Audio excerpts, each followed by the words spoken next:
Төв талбайг маргаашнаас цэвэрлэж эхэлж байгаа бол тус талбайд барьсан том асрыг өчигдрөөс буулгаж эхэллээ.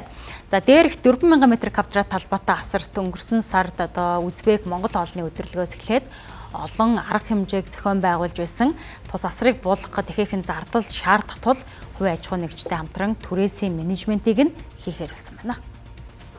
Өнөөдрөөс сар гарангийн өмнө Сүхбаатарын талбайд 50-ыг харьцах нь 80 м-ийн хэмжээтэй том цагаан асрыг барьж олон арга хэмжээг зохион байгуулсан. Анх баригдсан цагаас эхлэн шүүмжлэлд дагуулж байсан тус асрыг буулгахаар нийслэлээс тендер зарлаж аж ахуй нэгжүүд 90-350 сая төгрөгөөр хийж гүйцэтгэх саналыг хэрэгжээ. Гэвч тус зардал нь хэтэрхий өндөр байгаа учраас аж ахуй нэгжийн хувьд буулгалт шилжүүлэлтийг нь үнэгүй хийх, харин түрээсийн менежмент дээр хамтран ажиллах саналыг гаргажээ. Цаашид тус асрыг иргэд аж ахуй нэгжүүдэд түрээслүүлэх бөгөөд урдчилсан байдлаар 5-7 сая төгрөгөөр түрээслэх тооцоо гарсан байна.